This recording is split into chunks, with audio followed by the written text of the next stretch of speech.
Hello, just a disclaimer before the video कि अगर आप जो है यूट्यूब पे कोई जो है चिलिंग्स करने आए थे तो this video might not be for you, क्योंकि इसमें जो है मैंने काफ़ी डिप्रेसिंग बातें की हैं और अपने पूरे साल का जो है वो रिव्यू दिया है कि how life as a CA trainee is, और मैंने जो है पूरे साल में क्या क्या चीज़ें फेस की। तो अगर आप उसमें इंटरेस्टेड हैं then this video might be for you. और मैंने इस वीडियो में हाथ बहुत ज़्यादा हिलाए हैं तो उसके लिए माजरत, क्योंकि I can not control it when I am talking. So या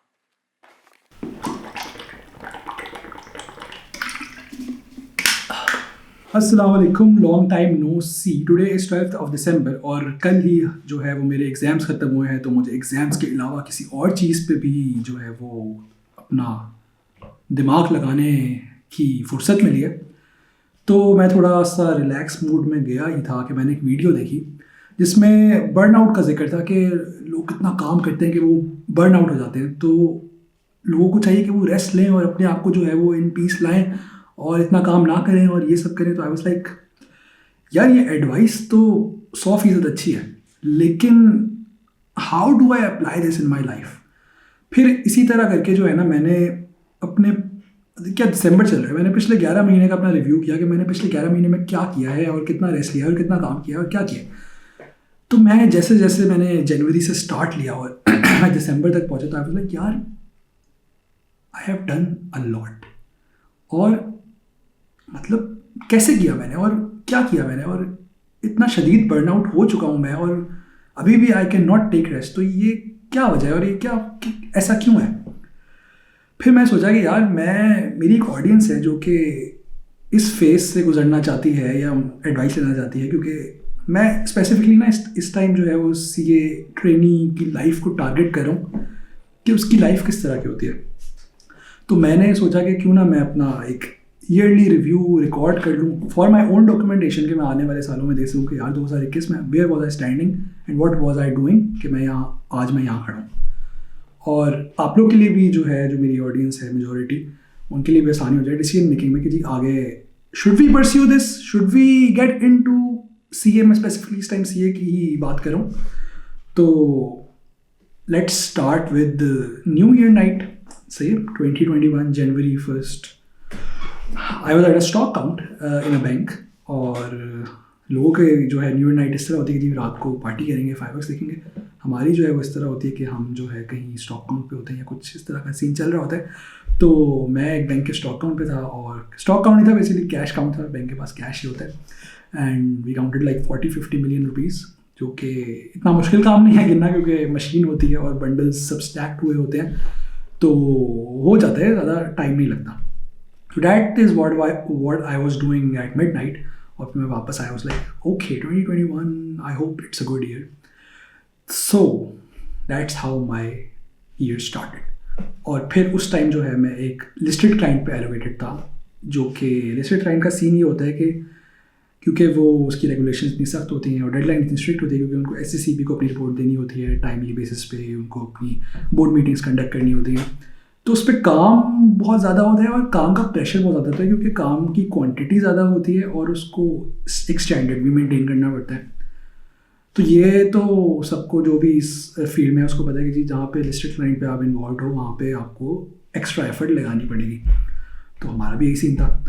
जनवरी का पूरा महीना जो है वो काम कर करके प्रेशर में करके, मतलब यही सीन रहा। और जी जनवरी इसी तरह गुजरा। 29 जनवरी को फिर मुझे हो गया कोविड हुआ। तो मैंने एक वीक का ऑफ लिया, क्योंकि मुझे पता ही 1 हफ्ते बाद लगा कोविड का कि जी मुझे हो गया। मुझे लग रहा था बुखार है, ये है वो है। फिर मैंने ऑफ लिया और जो है 1 हफ्ता रेस्ट किया, और 1 हफ्ते बाद मैंने दोबारा ऑफिस ज्वाइन कर लिया। और दोबारा से मैं उसी लपेट में आ गया कि जी काम करना है, क्योंकि रिपोर्ट की डेट करीब आ रही थी, काम का प्रेशर और ज़्यादा था, पेंडिंग काम ज़्यादा था। तो जी उस तरह मतलब बिल्कुल मैं स्टक हुआ था कि मैं किसी और चीज़ को टाइम दे ही नहीं सकता था। और साथ ही साथ क्योंकि मुझे कोविड हुआ था तो मेरी फैमिली भी उस लपेट में आ गई। मैं तो उससे निकल गया, बट मेरी फैमिली इफेक्ट हो गई। अब इस सारे सिनेरियो में I was so committed to work कि मैं मतलब नहीं निकल सकता था उससे, कि मैं फैमिली को टाइम नहीं दे सकता था। हालांकि जो है फैमिली मेम्बर्स मेरे वो बीमार थे, but I couldn't just give time to them और मैं उनकी यानी तीमारदारी करूं या क्या करूं। तो वो एक काफ़ी स्ट्रेसफुल फेज था कि मैं चाहते हुए भी नहीं कर सकता, बिकॉज आई एम स्टक। मैं एक चीज़ मैंने कमिट की हुई है और मैं उससे निकल नहीं सकता। So the first 2 months were pretty rough के वही काम शाम और ये सब। तो फरवरी एंड तक जो है वो फिर हमने क्लाइंट जो है वो कंक्लूड कर दिया। और अब ये तो एक वर्क सिनेरियो हो गया। जून में थी मेरी CFAP की पहली attempt, the long awaited attempt, जो कि which is the defining moment of your articles, of your career, of your exams. जब से आया था फर्म में एज अ ट्रेनी तब से तैयारी चल रही थी। वो 3 पेपर मैंने देने थे और जो है माशाल्लाह से 3 पेपर जो है मैंने उठाए भी ऐसे थे जो कि CFAP के मुश्किल तरीन पेपर हैं। सारे पेपर्स ही मुश्किल हैं, बट एक अगर आप उनको स्टैक कर देना ऑर्डर में तो उसमें तीनों पेपर है ना वो टॉप 4 में आते हैं। तो खैर वो क्या वजह थी, मैं एक आसान पेपर भी ले सकता था बट मैंने नहीं लिया। मैंने कहा यार चलो एक ही दफ़ा में ना मुश्किल चीज़ें निकालते हैं। अब इसी के साथ साथ पढ़ना भी है, पास भी करना है। और ये CA के पेपर हैं, ये कोई आम पेपर नहीं है कि जी आपने ज़रा सा पढ़ा और आपके नंबर आ गए। यहाँ पे ना बहुत ही थिन मार्जिन से आप पास भी होते हो और फेल भी होते हो, क्योंकि पेपर्स जो है वो हाईली टेक्निकल होते हैं। और वो पता ही है, मतलब जो हैं इसमें, जिनको नहीं पता उन्होंने सुना हुई है कि कितने मुश्किल पेपर होते हैं और नहीं पास हो पाते आप, तो वो खैर अलग एक डिबेट है। तो वो सब जो है करना था, तैयारी करनी थी। अब मार्च आ गया, जून में अटैम्प्ट है, नया क्लाइंट एलोकेट हो गया। थैंकफुली वो थोड़ा जो है कम टाइम टेकिंग था, यानी 9 to 5 जो एक नॉर्मल टाइम होता है, हमारे केस में 10 to 6 होता है। वो उन्हीं टाइम लिमिट्स में जो है वो अपना ऑफिस का काम चल रहा था और वापस आके आपने पढ़ाई को टाइम देना था। अब अगर आप नॉर्मल आवर्स में भी वापस आते हो ना घर, तो आपको 7-8 बज जाते हैं। उसके बाद आप मैक्सिमम भी ना 2 से 3 घंटे दे सकते हो अपने रोज़, और वीकेंड फिर आप ना फुल ऑन 10 घंटे लगाओ, 6 घंटे 10 घंटे, जो दैट्स अप टू यू। तो वो रूटीन थी कि जी ऑफिस, पढ़ाई, वीकेंड पे पढ़ाई पढ़ाई पढ़ाई। 1 महीना ये रूटीन चली। फिर अप्रैल में जो है रमज़ान आ गया। रमज़ान में ज़रा चीज़ें जो है वो थोड़ी ऑफिस वाली साइड से ईज़ ऑफ हो गई, लेकिन जो वहाँ से रूम मिला वो हमने पढ़ाई को रूम दे दिया, ताकि क्योंकि पेपर तो निकालने थे। तो रमज़ान भी फुल इसी रूटीन के साथ चला कि जी बस पढ़ना है रोज़े रखने हैं, पढ़ना है, काम करना है। That was how Ramzan went. और उसके बाद ईद आई। अब जितने भी ट्रेनीज़ थे जिनकी अटैम्प्ट थी, उनके लिए ईद का ना सिर्फ एक ही दिन था, वो था पहला दिन। बस उसी दिन वो एंजॉय करें और फिर अगले दिन से दोबारा पढ़ने बैठ जाएं, क्योंकि अब अटैम्प्ट में रह गए हैं सिर्फ 20 दिन। और आपने पहले जितना मर्जी पढ़ा हो ना, आपको आखिरी के 20, 25, 10, 15, 20, 25 दिन जो है ना वो देने पड़ते हैं, ताकि आप सब कुछ कलेक्ट कर सको अपने माइंड में और फिर आप उसको पेपर में अप्लाई कर सको। तो वो 20 दिन भी जो है वो मतलब ऐसे ही गुजरे कि बस पढ़े, कोई होश ही नहीं। बाल बड़े हैं, दाढ़ी बड़ी है और खाने का होश नहीं, पीने सोने का होश नहीं। That is how it was. और फिर जो है जून के 1st-2nd वीक में एग्ज़ाम्स हुए। एग्ज़ाम्स का अलग ही प्रेशर होता है एक। तो वो एग्ज़ाम्स दिए। अल्हम्दुलिल्लाह उसमें से 2 एग्ज़ाम्स निकल गए, एक रह गया था, चलो कोई बात नहीं। जब वो एग्ज़ाम्स दे दिए उसके बाद, यानी आफ्टर 6 months 2 हफ्ते मुझे ऑफ मिले, इन द सेंस कि मुझे कोई क्लाइंट एलोकेट नहीं हुआ। So I was free, I was at home, I could do whatever I want. और उसके बाद थक गया। तो उन 2 हफ्तों में फिर मैंने आराम किया, साइकिलिंग की, चिलिंग की, जो मैं इंजॉय कर सकता था मैंने किया। लेकिन उसके बाद जो है वो अब सिनेरियो गेट्स टफर, क्योंकि पहले पीछे तो 3 पेपर दिए थे, उनकी क्लासेस मैंने पहले ले ली थी पिछले साल, क्योंकि अटैम्प्ट मेरी इस साल थी। लेकिन इस दफ़ा जो मैंने पेपर देने हैं उनकी क्लासेस मैंने इसी टाइम लेके, इसी टाइम पढ़ के, इसी टाइम देने हैं। तो obviously it's more time taking and it gets tougher. So 2 हफ्ते बाद ही मैंने जो है वो क्लासेस अपनी रिज्यूम कर ली। क्लासेस तो खैर 3-4 हफ्ते बाद शुरू होती हैं, बट मैंने रिकॉर्डेड लेक्चर्स ले लिए। उसकी वजह ये थी क्योंकि अल्हम्दुलिल्लाह आई प्लान्ड ऑन गेटिंग निकाह फाइट इन अक्टूबर, तो मुझे उसको भी साथ लेके चलना था, क्योंकि अक्टूबर में फिर क्लासेस का पीक होता है। तो मैंने कहा मैं उससे पहले क्लासेस अपनी ख़त्म करना चाहता हूँ। तो मैंने जो है वो रिकॉर्डेड लेक्चर्स जो है वो ले लिए, और फिर जो है मैंने वो प्लान किया कि मैं अक्टूबर से पहले जो है ना अपनी क्लासेस ख़त्म कर लूँ, ताकि मैं आराम से, क्योंकि मेरा जो निकाह था वो कराची में था, तो obviously I had to go for like 2 weeks, और मेरी कज़न की भी शादी थी। तो उस हिसाब से पहले से मुझे प्री प्लानिंग करनी पड़ी। और फिर ईद गुजरी, ईद के बाद क्लाइंट्स मिले। फिर क्लाइंट्स जो है इस दफ़ा थैंकफुली इतने हेक्टिक नहीं थे जितने पिछली दफ़ा थे। सो इट वाज रूटीन, मतलब लेट सेटिंग्स हो रही थी बट ऐसे नहीं कि जी बस दवा की लेट सेटिंग हो रही है, एंड पे हर क्लाइंट की लेट सेटिंग होती है। सो साथ साथ पढ़ाई इस तरह ही चल रही थी कि जी ऑफिस जाओ, ऑफिस से आओ, क्लास लो, पढ़ो, वीकेंड पे क्लास लो, पढ़ो। तो मैंने क्या किया कि तकरीबन जुलाई में, जून के एंड में मैंने क्लासेस लेना शुरू की, एंड बाय अगस्त, बाय 2-3 सितंबर मैंने एक जो है टैक्स की सारी क्लासेस ले ली थी अल्हम्दुलिल्लाह। और उसके बाद मुझे जो है वो सितंबर के मंथ में ऑडिट क्लासेस लेनी थी। ऑडिट मैंने पहले पढ़ा हुआ था तो मुझे जो है सारी क्लासेस लेनी थी, लेकिन मुझे काफ़ी क्लासेस लेनी थी, तो सितंबर में मैंने वो ली। उसके साथ मैं BMS दे रहा था। BMS की मैंने क्लासेस नहीं ली क्योंकि वो मैं सेल्फ स्टडी की बेस पे दे रहा था, मुझे क्लासेस फीलिंग वक्त मुझे ज़रूरत है। So this is how the next months like July, August, September, ये तीनों महीने ऐसे ही हेक्टिक रहे कि ऑफिस क्लास, ऑफिस पढ़ाई, और साथ साथ जो है वो निकाह की भी छोटी मोटी प्रिपरेशन जो थी वो करनी थी। सो सितंबर तक यही चलता रहा। उसके बाद अक्टूबर में जो है फर्स्ट 2 वीक्स जो है वो मैं लाहौर में था, लेकिन क्योंकि वो बस इवेंट करीब था तो उसकी तैयारियां, और फिर ऑफिस से भी उन दिनों जो है क्लाइंट क्लोज हो रहा था तो वो लेट सेटिंग्स का सीन ऑन था। तो अक्टूबर में मैंने पढ़ाई जो है ना वो बिल्कुल मिनिमल, ना होने के बराबर कह लें, उतनी की। अब जो है आखिरी 2 वीक जो अक्टूबर के थे वो मैंने ऑफिस से ऑफ लिया हुआ था। मैं जो है माशाल्लाह से चला गया कराची, और मेरा अल्हम्दुलिल्लाह इवेंट जो अच्छा हो गया, निकाह हो गया मेरा। तो उसके बाद जब मैं आया वापस अक्टूबर के एंड में, तो अब था 1 महीना या ऑलमोस्ट 40 डेज़ और 3 पेपर देने थे। सो एक हफ़्ता जो है मैं ऑफिस गया क्योंकि मेरी लीव जो है वो 2nd वीक ऑफ नवंबर से स्टार्ट हो रही थी। तो एक हफ़्ता मैं ऑफिस गया। उसके बाद जब 2nd वीक ऑफ नवंबर आया मेरी लीव स्टार्ट हो गई, तो टोटल 33 डेज़ रह गए थे पेपर में, और मुझे पूरे अपने 3 सब्जेक्ट्स को समेटना था, प्लान करना था, पढ़ना था, और इतना पढ़ना था कि मैं पेपर पास कर सकूँ। तो वो जो 33 डेज़ थे वो मैंने इस तरह एलोकेट किए कि बस वो पढ़ रहा हूँ, मैं सुबह उठ रहा हूँ, बीच में पूरे दिन में कोई घंटे की ब्रेक ली, बाकी खाने पीने की, नमाज की, ये वो इतनी ब्रेक थी बस मैक्सिमम। रात को फिर मैं लेता था 1-1.5 घंटे की ब्रेक और फिर मैं सो जाता था। 30 डेज़ मेरा यही रूटीन रहा। उसके बाद माशाल्लाह से मेरे तीनों पेपर जो थे वो थे भी कंसेक्यूटिव। तो पिछले वीक क्या भी 3 दिन पहले की बात है, तीनों पेपर थे।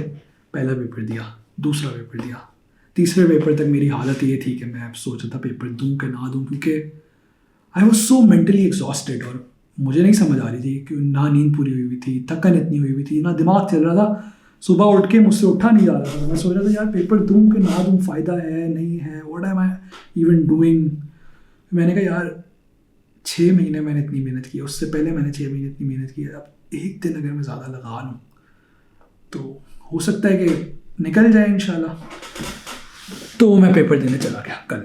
फिर मैं वापस आया, मतलब पेपर जब तक मैं देने बैठा था, एक दफ़ा इतने पेपर दिया आई कैप के, तो इतना अंदाज़ा है कि एक दफ़ा जब पेपर आता है ना सामने, फिर आपकी थकन नींद उतर जाती है, फिर आप 3 घंटे ना फोकस कर ले तो अल्लाह मियाँ आपको जो है ना वो ताकत दे देते हैं। तो मेरा टारगेट ये था कि बस मैंने पेपर तक सर्वाइव करना है, 9 बजे तक मैंने सर्वाइव करना है, उसके बाद जो है ना मैं कर लूँगा। और वही हुआ, मैंने कर लिया। फिर 12:15 बजे पेपर ख़त्म हुआ, फिर मैं घर आया, फिर मैं सारा दिन लेटा रहा। फिर मैंने ये जो अभी मैं आपको से बयान कर रहा हूँ सारी अपनी पूरे साल की जो तख्लीक, तो वो मैं सोचता रहा, माइंड तो चार्ज था ही, सोच ही रहा था। फिर मैं सोचा कि यार लेट्स रिकॉर्ड इट। तो अब ये थे मेरे 11 महीने। आज है संडे, और कल से मैं जो है वो लिस्टेड क्लाइंट पे जा रहा हूँ दोबारा। तो पूरा मैंने आपको 1 साल का लूप बताया है, और अब कल से मैं दोबारा उसी लूप में वापस जा रहा हूँ। So this is as tough as it can get. और पूरे 11-11.5 महीने में आई टुक 2 वीक्स ऑफ। तो अब आप खुद ही अंदाज़ा लगा लें कि बंदा बर्नआउट नहीं होगा तो क्या होगा, बंदा किधर रेस्ट करे, क्या करे। एंड अच्छा, इस पूरे फेज़ में ना मैं बहुत दफ़ा बीमार पड़ा हूँ, क्योंकि इतना जब आप काम करते हो ना सुबह से लेकर रात तक, तो ऑब्वियसली बॉडी को रेस्ट चाहिए। तो मैं अक्सर वीकेंड्स पे बीमार पड़ जाता हूँ और कुछ ना कुछ हो जाता है, पेट में दर्द हो जाता है, बुखार हो जाता है, बट मैं क्या करूँ, that's how I have to deal with it. और ये मैं सिर्फ अपनी अपनी एग्जाम्पल नहीं दे रहा, this not a one of thing, this is how every CA training goes through to what it is. गलत इंग्लिश बोल दी। तो ये है जी life of a CA training. और अभी पेपर दे दिए हैं, अब दुआ की दरख्वास्त है और ख़ुद भी अल्लाह ताला से दुआ है, क्योंकि अपनी एफर्ट तो कर दिए, रिज़ल्ट जो है वो अल्लाह ताला के हाथ में, अल्लाह चाहेगा तो पास हो जाएंगे, नहीं जाएगा तो उसमें कोई बेहतरी होगी हमारी। तो अब ये सीन है सारे। और फिर अब 2022 आ रहा है, so I think we'll repeat the same cycle. कोई एक्सटर्नल सर्कमस्टांसिस, कोई अनफॉर्चुनेट सर्कमस्टांसिस ना हो तो इट बेटर, क्योंकि it can get a lot worse. अल्हम्दुलिल्लाह this the whole thing that I have told you, this can get a lot worse अगर आपके कोई अनफॉर्चुनेट सर्कमस्टांसिस हो जाएं, जो कि मेरे काफ़ी दोस्तों के हुए भी हैं। तो things can get bitter, but this is how it is. So I thought के लेट्स टॉक अबाउट इट। और काफ़ी जो है वो सी ट्रेनिंग से रिलेट करेंगे, और काफ़ी जो आने वाले हैं इस फेज़ में वो पहले से तैयार मेंटली प्रिपेयर हो जाएंगे कि भाई हमें इससे गुजरना है। अगर हमें जो है वो कुछ अचीव करना है, जो कि हमारा इनिशियल गोल था, वो अचीव करने के लिए हमें इस फेज़ से गुजरना पड़ेगा।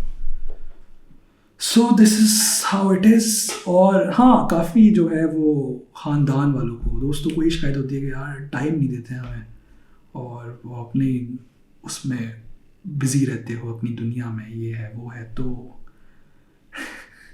टाइम अगर मैं इसमें से निकाल सकता हूँ ना, तो कहीं से निकाल सकता हूँ तो मुझे बता दें, मैं निकाल लूँगा। क्योंकि मैं तो नहीं सोच सकता कोई ऐसा टाइम जो कि मैं दे सकता हूँ किसी एक्स्ट्रा करिकुलर एक्टिविटी को।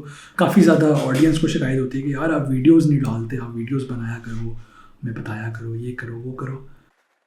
अच्छा, तो मैंने वीडियो इतनी लंबी कर दी कि आउटरो जो है वो रिकॉर्ड ही नहीं हुआ और मेमोरी कार्ड में स्पेस ख़त्म हो गई। तो क्या है, मैं ये रहा था एंड पे कि ऑडियंस को भी बहुत ज़्यादा शिकायत होती है कि आप वीडियो नहीं डालते। तो अभी ये जो आपने मेरी पूरी स्टोरी सुनी, this is the main reason कि मैं वीडियो क्यों नहीं डालता, क्योंकि मेरे पास टाइम नहीं होता। और ये जो सब मैंने सुनाया इस पेंट पे, मैं मैसेज यही देना चाह रहा था कि इतना जो है मेरा हेक्टिक साल गुजरा है, बट स्टिल जो है पूरे साल में अल्लाह ताला ने हिम्मत दी और ना उम्मीदी नहीं की। अल्लाह पे भरोसा रखा कि अल्लाह जो है वो इसमें अल्लाह ने डाला है तो वो निकालने वाला भी वही है, हिम्मत देने वाला भी वही है। तो तभी जो है ये पूरा साल मैंने ऐसे गुजारा है कि अभी अगर आप मुझे देख रहे हैं तो I look like a normal person, और मतलब मैं वही बंदा हूँ जो पहले भी था। तो I can still joke around and still shoot stuff. मैं बिल्कुल वो डिप्रेस्ड और वो नहीं हो गया हूँ कि कोई ज़िंदगी बिल्कुल आवाज़ार हो गया हूँ। बस फेजेस आते हैं। पिछले एक महीने में काफ़ी डिप्रेस था, लेकिन I hope I get better. और ये हार्ट टू हार्ट कन्वर्सेशन करने का भी मकसद यही था कि थोड़ा सा अवेयरनेस दी जाए कि जी ये सब मसले मसाइल भी होते हैं लाइफ में और फेस करने पड़ते हैं, बट जो है वो अल्लाह ताला जो है ऐसे निकालता भी है। बस यही दरख्वास्त है कि दुआओं में याद रखें, और जो है वो इंशाल्लाह आप भी, मैं भी, हम सब जो है वो इधर भी और आखिरत में भी तरक्की करें। अल्लाह हाफ़िज़।